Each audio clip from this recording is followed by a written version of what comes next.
નમસ્કાર વિદ્યાર્થી મિત્રો. વિષય બી ની અંદર આપણે આજે જોવાના છીએ ધોરણ 12 ની અંદર ચેપ્ટર નંબર 1 જે આપણું સંચાલનનું સ્વરૂપ અને મહત્વ છે. સંચાલનના સ્વરૂપનું મહત્વની અંદર ટૂંકા પ્રશ્નો તમને 2 માર્કની અંદર પૂછાતો હોય છે, એટલે ટૂંકા પ્રશ્નોની તૈયારી ખૂબ જ અગત્યની છે. તો શરૂ કરીએ આપણે ટૂંકા પ્રશ્નની અંદર. ટૂંકા પ્રશ્નનો પહેલો પ્રશ્ન છે, સંચાલનની ઉચ્ચ સપાટીએ તથા કોઈ પણ બે કાર્ય.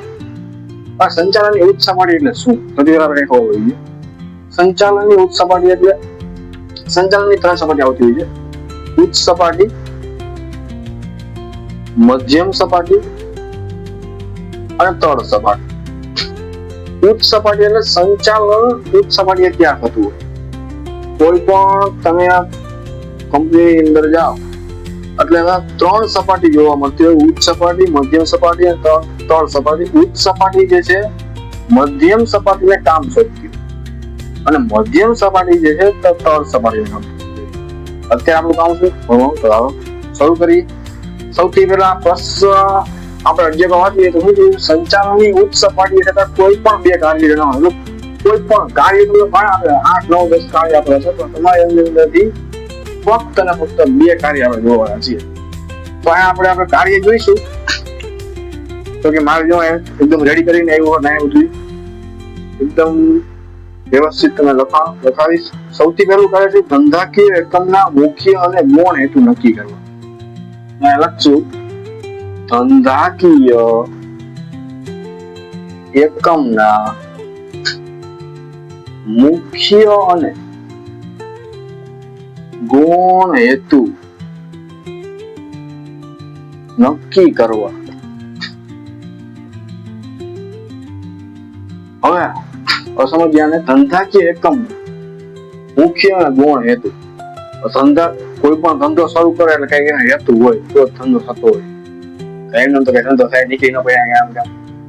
અરે કોઈ પણ એક ધંધો કરતા એના કોઈ હેતુ હોય, કોઈ મુખ્ય કારણ હોય એનું તે નક્કી કરવું હોય છે. એમને કોઈ વસ્તુ શક્ય બનતી નથી. કોઈ પણ નિયમ બનાવવા પડતા હોય છે ધંધાના, એટલે મુખ્ય હેતુ અને ગૌણ નક્કી કરવા હોય છે. એકમના મુખ્ય અને ગૌણ હેતુ નક્કી કરવામાં આવે છે. ત્યાર પછીનો મુદ્દો છે ડિરેક્ટરો ધંધાકીય એકમના ટ્રસ્ટી તરીકે કાર્ય કરે છે. ડિરેક્ટરો ધંધાકીય એકમના ટ્રસ્ટી તરીકે કાર્ય કરે છે.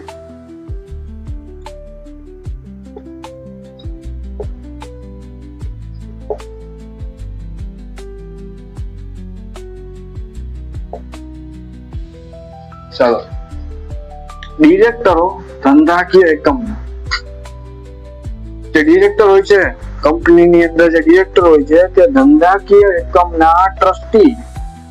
આપણે સ્કૂલ હોય તો એના ટ્રસ્ટી હોય, બરાબર. કોઈ પણ મંડળ હોય, કોઈ સંસ્થા હોય તેના ટ્રસ્ટી હોય.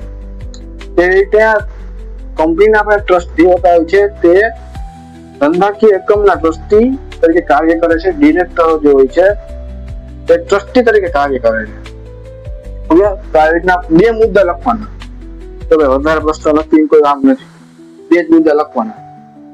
અમુક સ્કૂલ કે 2 મુદ્દા લખ્યા છે નહીં, 4 મુદ્દા લખો વધારે માર્ક મળશે. ભાઈ નહીં ભાઈ, કાંઈ વધારે માર્ક ના મળે ભાઈ.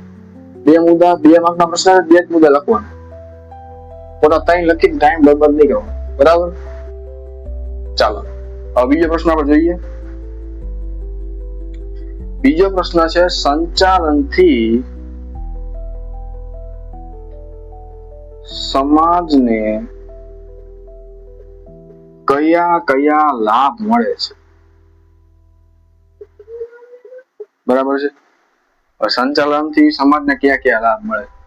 તો સમાજને કોઈ પણ લાભ મળતા હોય છે તે આપણે દર્શાવવા કીધા છે. હવે જોઈએ તો કે દરેક એકમ સમાજમાં રહીને પોતાની કામગીરી કરે છે. દરેક એકમ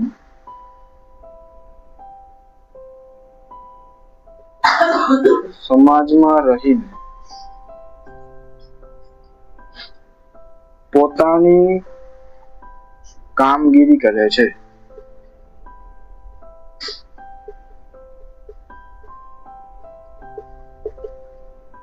ત્યાર પછી આગળનો નેક્સ્ટ પોઈન્ટ આની અંદર જોઈએ આપણે, સમાજના સાધનો ઉપયોગ કરી સમાજમાં વસતા લોકોના લાભાર્થે પોતાની કામગીરી કરે છે. મતલબ એક જ થયો આ લખો કે પછી લખતો. હવે છોકરાઓમાં આઈએમપી જે હોય તે લખીએ એટલે પ્રશ્ન ટૂંકો થાય અને માર્ક પૂરા મળે. બરાબર. ધંધાની સફળતા સમાજની સમૃદ્ધિ અને સુખાકારીમાં વધારો કરે છે. લખશું ધંધાની સફળતા સમાજની સમૃદ્ધિ અને સુખાકારી વધારો કરે છે. ઓકે, હજી એક આપણે લખીએ, ધંધાકીય એકમો અનેક વિધિ વસ્તુઓ અને સેવાઓનું ઓછી પડતરે ઉત્પાદન કરે છે. આ પણ બોલવા જરૂર નથી. સમાજને વ્યાજબી કિંમતે વસ્તુ પૂરી પાડે છે. બરાબર છે. સમાજને વ્યાજબી કિંમતે વસ્તુ પૂરી પાડે છે. ત્યાર પછી લાસ્ટ ટોપિક, પરિણામે સમગ્ર સમાજનું કલ્યાણ થાય છે. પરિણામે સમગ્ર સમાજનું કલ્યાણ થાય છે. બરાબર. ચલો તો પ્રશ્ન સમજી લઈએ. સંચાલનથી સમાજને કયા કયા લાભ મળે છે ભાઈ? સંચાલનથી સમાજને કયા કયા લાભ મળે? કે દરેક એકમમાં સમાજમાં દરેક એકમ સમાજમાં રહીને પોતાની કામગીરી કરે. બરાબર. અને હું છું તો સમાજમાં રહીને કામ કરું. મંગળ ઉપર જતો નથી. બરાબર. તો સમાજની અંદર રહીને કામગીરી કરે છે. ત્યાર પછી ધંધાની સફળતા એ સમાજની સમૃદ્ધિ અને સુખાકારી છે. ધંધામાં સફળતા મળે એટલે સમાજની સમૃદ્ધિ છે એક પ્રકારની, અને સુખાકારી એટલે સુખ સુખાભાઈ નહીં, આપણે ગામમાં રહેતા હોય. બરાબર. સુખ. બરાબર. એમાં વધારો થાય છે. એ પછી સમાજને વ્યાજબી કિંમતે વસ્તુ પૂરી પડે. ઓછી કિંમતે, મીડિયમ, આપણી ભાષામાં કહી દો ભાવતા. બરાબર.